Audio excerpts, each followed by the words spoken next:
Halo sobat pencinta Donghua, kali ini kita akan melanjutkan cerita Battle Through the Heavens Benua Kaisar.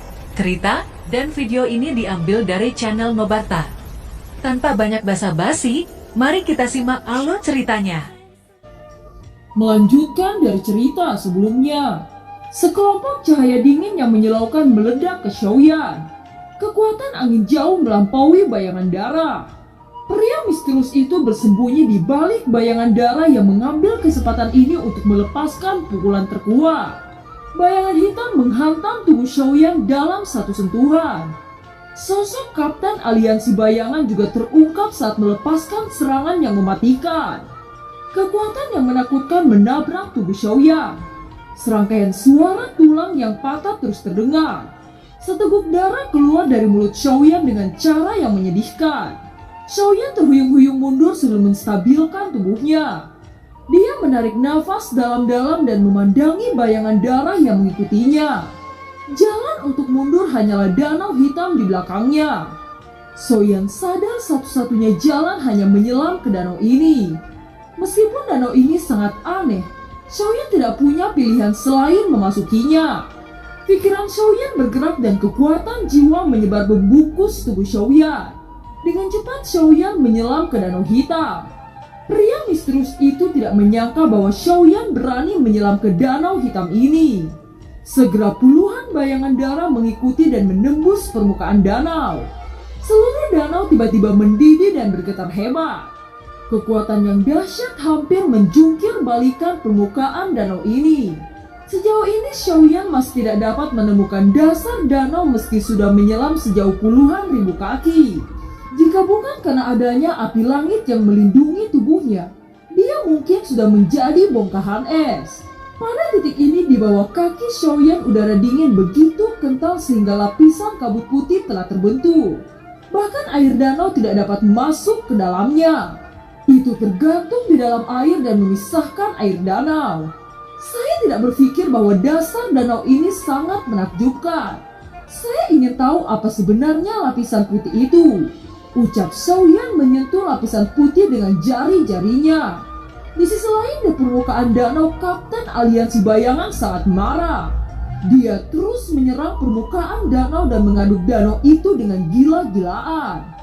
Segera dia menatap kolam air dan tidak bisa menunggu lebih lama lagi saat ia melompat ke bawah. Begitu ia memasuki danau ini, air memercik dan hawa dingin di danau menjadi lebih kuat. Kapten Aliansi Bayangan itu mendapati bahwa penglihatannya sangat kabur di danau ini. Sosok ini mempercepat untuk tenggelam ke bawah mencari keberadaan Xiaoyan. Saat menyelam semakin dalam, cahaya di kolam semakin gelap dan semakin gelap. Arus dingin yang pahit telah menembus ke dalam tulang. Tidak ada jejak Xiaoyan yang ditemukan sepanjang jalan. Kemana anak itu pergi? Saya tidak percaya bahwa anak itu bisa bertahan. Ucap Kapten Aliansi Bayangan itu dengan marah. Menghadapi kemungkinan yang tidak pasti, pria berbaju hitam ini menyelam lebih dalam. Ketika pria itu mencapai kedalaman 1.200 meter, dia mendengar suara letusan satu demi satu. Dia buru-buru menoleh hanya untuk menemukan lusinan bayangan darah yang mengikuti di belakang meledak menjadi kabut darah. Di bawah tekanan air yang kuat, kabut darah yang tersebar itu membeku menjadi potongan es kecil. Tekanannya begitu kuat dan sangat menakutkan. Gumam Kapten Aliansi Bayangan itu tidak bisa menahan cemberut. Jauh di bawah Kapten Aliansi Bayangan ada sesosok yang bersila dengan ekspresi tenang. Sosok ini adalah Xiaoyan. Dengan bantuan 3 keajaiban dan kekuatan jiwa, Xiaoyan merasa lebih baik di dalam dasar air daripada pria berjubah hitam itu. Xiaoyan bisa merasakan keberadaan pria itu yang berada jauh di atasnya. Bahkan dia sebenarnya mencoba untuk mengejarku di sini. Dengan bantuan jiwa dari puncak kerajaan Kaisar, saya memiliki medan yang bagus di sini. Gumam Xiaoyan. Namun dia tidak bisa meremehkan pria dari aliansi bayangan itu. Lebih aman menunggu kesempatan bagus untuk memukul dengan keras. Memikirkan kekuatan mengerikan pria misterius itu, Xiaoyan merasa pahit di dalam hatinya. Xiaoyan perlahan-lahan menggerakkan langkahnya dan melintasi di dasar kolam. Nyala api muncul di jari-jari Xiaoyan membentuk jarum untuk menghancurkan penghalang lapisan es di bawahnya. Suara benturan itu tidak luput dari telinga sosok pria aliansi bayangan. Mendengar jejak keberadaan Xiaoyan, segera pria itu mengeluarkan bilah darah dan menyerang ke dasar danau yang jauh.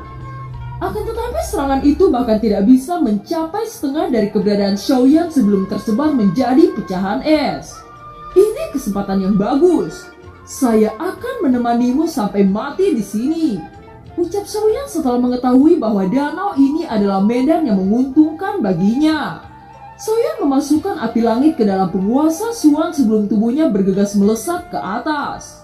Pria dari aliansi bayangan yang telah kehilangan banyak energi terkejut saat melihat sinar cahaya dengan kecepatan penuh. Hanya dalam hitungan detik sinar cahaya itu membesar dan terungkap bahwa dia adalah Xiaoyan. Dalam menghadapi ini, pria itu menyilangkan kedua tangannya untuk menahan pukulan dari Xiaoyan. Tubuhnya terbang ke belakang setelah terguncang oleh kekuatan penuh Xiaoyan. Melihat kesempatan ini, Xiaoyan berjuang keras untuk sekali lagi mengaktifkan dekrit surgawi 8 tiang. Api dingin yang dilapisi oleh panas ekstrim muncul di telapak tangan Xiaoyan. Itu menghantam keras ke dada pria berjubah hitam dari aliansi bayangan itu. Suhu dingin yang mengerikan membekukan tubuhnya menjadi es sebelum meledak berkeping-keping. Xiaoyan yang dengan keadaan sangat lemah segera menyesuaikan tubuhnya. Nyala api yang melindungi tubuhnya samar-samar tidak bisa bertahan lebih lama lagi. Jika ini terus berlanjut, cepat atau lambat aku akan membeku sampai mati di tempat ini, gumam Xiaoyan dengan menyedihkan. Ia menyeret kakinya yang terasa lebih berat dan lebih berat. Xiaoyan berusaha keras untuk berenang ke atas dari dasar danau. Dia merasakan bahwa api langit tidak lagi bisa bertahan untuk mendukung tubuhnya. Kesadarannya menjadi semakin tidak jelas, dan akhirnya dia tidak bisa mendukung tubuhnya selain duduk dengan tak berdaya. Scene berganti ke Xiaofu Mansion. Tubuh Zenny bergetar dan wajahnya yang cantik menjadi pucat. "Zenny, apa yang terjadi?" Tanya Nan Erming dan Ziying yang ada di aula segera bertanya setelah melihat ekspresi Zenny. "Saya merasakan nyawa Xiaoyan dalam bahaya besar," ucap Zenny dengan kesedihan yang mendalam. Berita itu bagaikan petir di telinga Nan Erming dan Ziying saat mendengarnya. "Kita tidak bisa hanya diam di sini. Ayo memberitahu semua orang dan berangkat untuk menyelamatkan Xiaoyan," ucap Nan Erming dan Ziying. Keberadaan Xiaoyan terlalu jauh, dan bahkan persepsi saya agak kabur. Saya tidak tahu apakah ini akan terlambat atau tidak. Kita tidak memiliki banyak waktu untuk memberitahu yang lain. "Ayo pergi," ucap Zenny tidak bisa menahan lagi. Zenny, Nan Erming, dan Ziying segera melesat ke arah langit dan menghilang dalam sekejap. Scene berganti di dasar danau yang tidak tahu sudah berapa lama Xiaoyan duduk di sini. Tiba-tiba Xiaoyan bisa merasakan kehangatan yang mengalir ke dalam tubuhnya. "Bagaimana ini mungkin? Bahkan luka saya telah banyak pulih," ucap Xiaoyan perlahan-lahan bangun. Dia sedikit bingung saat merasakan keadaan tubuhnya. Tubuh Xiaoyan pada saat ini dilapisi oleh baju besi. Baju besi ini mampu mengubah udara dingin menjadi energi murni yang menyembuhkan luka-luka di dalam tubuhnya. Ini sebenarnya baju besi yang dibentuk oleh roh hantu. Setelah saya tidak sadar diri, roh hantu melindungi tubuh saya. Dan roh hantu memiliki efek misterius pada kabut putih dan udara dingin di tempat ini, ucap Xiaoyan melihat baju besi di tubuhnya dan melihat kabut putih di sekitarnya. Mungkinkah kabut ini memiliki efek khusus pada roh hantu? Saya harus cepat pergi dari sini, ucap Xiaoyan tanpa menunda waktu lagi saat bergegas ke atas. Sesaat kemudian dia samar-samar mulai melihat permukaan air. Tidak lama setelah itu dia berhasil mendarat di samping danau dan kekuatan jiwa menyapu di area sekitar.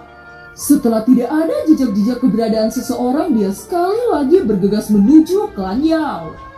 Dari apa yang dikatakan Xiaomo, ketua dari suku monster, klan Yao berada di area dekat pegunungan Xinyuan.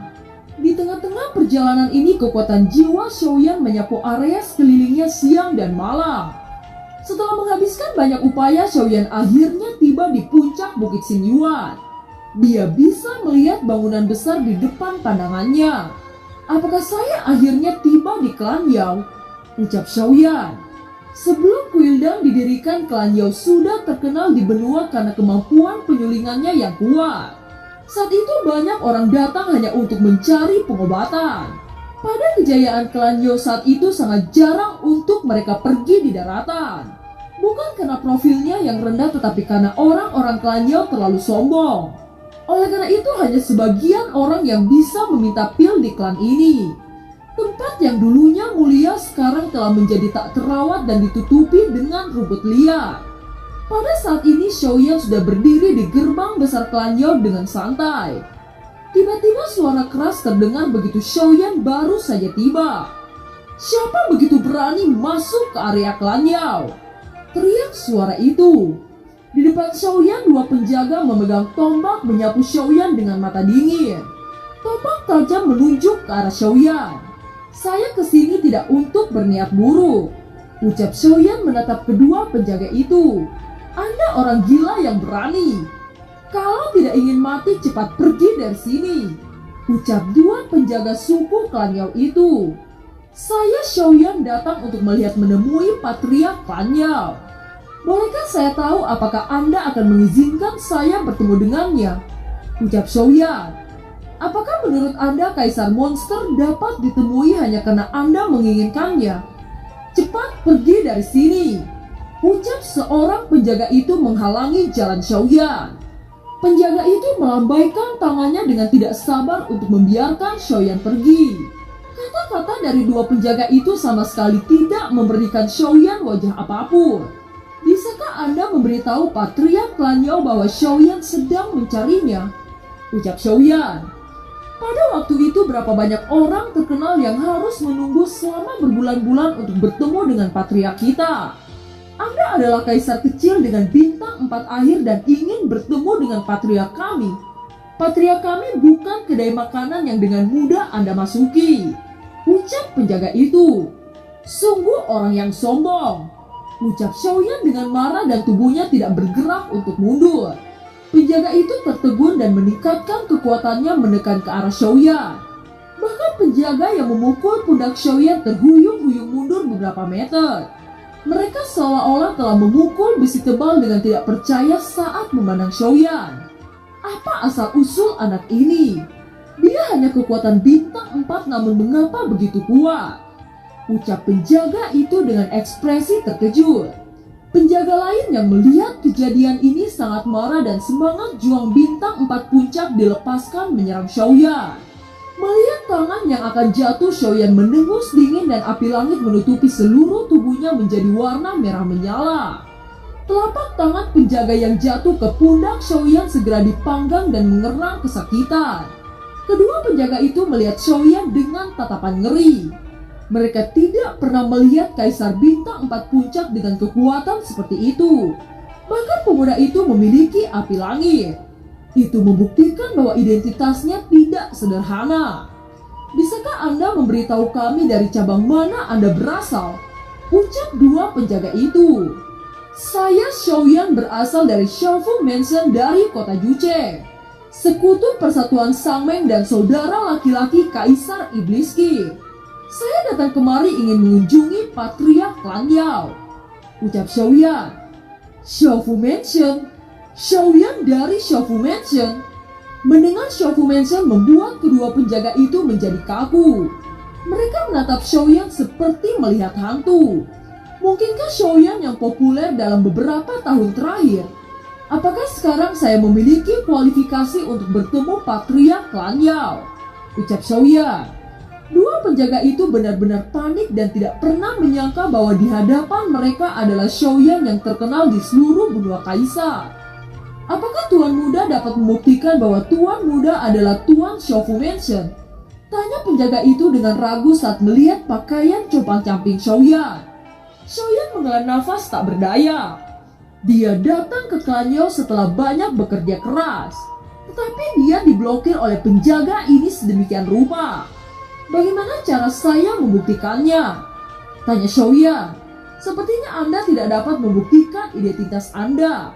apakah kau tidak takut mati dengan mengaku sebagai tuan muda dari Shofu Mansion? Ucap penjaga itu berubah menjadi dingin.